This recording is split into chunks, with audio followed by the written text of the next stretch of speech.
Have you ever felt like you just don't fit the mold? Like you're marching to the beat of a different drum? Well, you might just be an INFJ, the rarest of the Myers-Briggs personality types, making up only 1 to 2% of the population.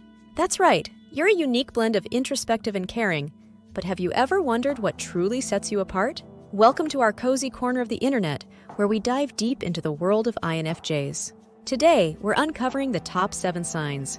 You're an INFJ personality type, so grab a comfy seat, maybe a cup of tea, and let's explore these signs together. 1. You're a walking paradox. Yes, you're social but also intensely private. You love people, but crowds? Not so much. Imagine this. You're at a big family gathering, and everyone's having a great time. You're there, laughing and chatting, and to anyone looking in, you seem like the life of the party. But inside, you're also keeping an eye on the clock, thinking about the moment you can slip away to your quiet room, maybe curl up with a good book or just enjoy some peace and quiet. Here's an example. Sarah is an INFJ. She loves her friends and enjoys hanging out with them. But after a fun night out, while her friends are planning to hop to another spot, Sarah is dreaming about her cozy bed and the novel waiting on her nightstand. She's not shy, but she treasures her alone time just as much as her social time. It's like she's two sides of a coin. One side loves the buzz of people, and the other craves the hush of solitude. That's the INFJ paradox. Being both social and private, loving company, but also needing alone time to recharge. It's a delicate balance that makes INFJs so special. Can you relate to that feeling?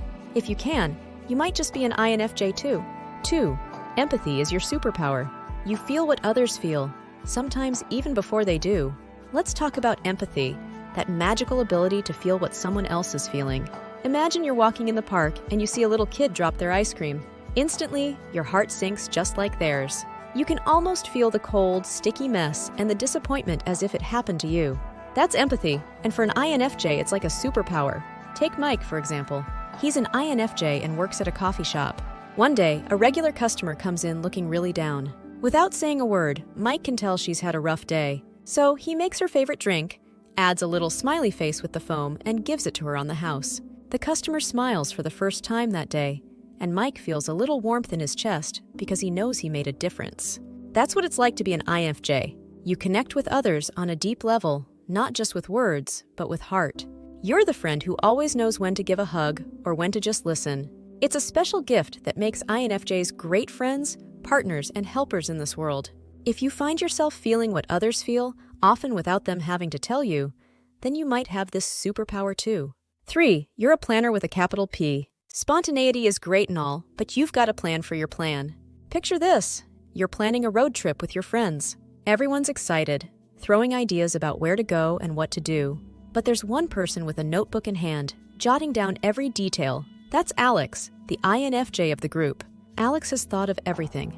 The best route to take, the perfect playlist for the drive, even where to stop for snacks.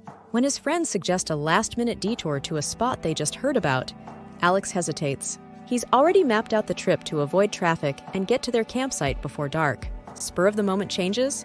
They make him a bit uneasy. Here's an example from Alex's life. He's planning his sister's birthday party. He's got a checklist. Order the cake, decorate the house, prepare the games. Everything's timed to the minute. On the day of the party, his cousin suggests a game that wasn't on the list. Alex feels a twinge of panic, but then remembers the goal is to have fun. So he takes a deep breath and goes with the flow. That's the life of an INFJ. Always planning, always prepared. If you find yourself making lists for your lists, or if your friends rely on you to have a plan for everything, you might be an INFJ too. It's not just about being organized, it's about creating harmony and making sure everyone has a good time, including yourself. And sometimes that means learning to adapt when things don't go as planned. 4. Quality over quantity is your friendship motto. Few but deep connections are your jam. Imagine you're in a garden full of flowers. There are so many, but you only pick a few of the very best to take home. That's how INFJs treat friendships. They don't need a huge bunch, just a few close ones that really matter. Let me tell you about Emma, an INFJ who has a small circle of friends. She prefers having a few friends she can really count on, rather than lots of friends she barely knows. One day, Emma's best friend Lucy was moving away. Even though they wouldn't see each other often, Emma planned a special day for them.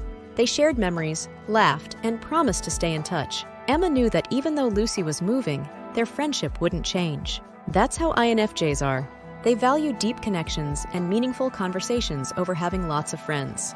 If you're someone who cherishes a few special people in your life, who you can share your deepest thoughts with, then you might be an INFJ too. It's not about how many friends you have, it's about the quality of those friendships. And for INFJs, a few good friends are worth more than 100 acquaintances. 5. You're a creative soul. Whether it's art, music, or writing, you express yourself in ways words often can't. Think of creativity like a secret language. It's how INFJs share parts of themselves without saying a word. It's like having a special key that unlocks the hidden parts of their soul. Let's talk about Tom, an INFJ with a love for painting. He's not much of a talker, but give him a canvas and some paint, and he'll tell you stories that words can't capture. One day, Tom decided to paint his feelings about the ocean. He didn't just paint the blue water. He painted the calm it brought him, the mystery it held, and the respect it demanded. When people saw his painting, they didn't just see the ocean, they felt it. They understood a part of Tom that he never could have explained out loud. That's the beauty of being an INFJ. They find ways to express themselves that go beyond everyday conversation. If you're someone who uses art, music, writing, or any form of creativity to show the world who you are, then you might be an INFJ too. It's not just about making something. It's about sharing a piece of yourself with the world in a way that's uniquely yours. 6. Your intuition is off the charts. Call it a gut feeling or a sixth sense. You just know things. Imagine you're in a busy market and there's a buzz all around. You're with your friend, just browsing, when suddenly you get a feeling. You can't explain it, but you know you need to call your grandma. So you do, and it turns out she was just thinking about you. That's intuition. It's like a whisper in your mind that tells you something, even when there's no obvious reason. Here's a story about Lily, an INFJ with a strong sense of intuition.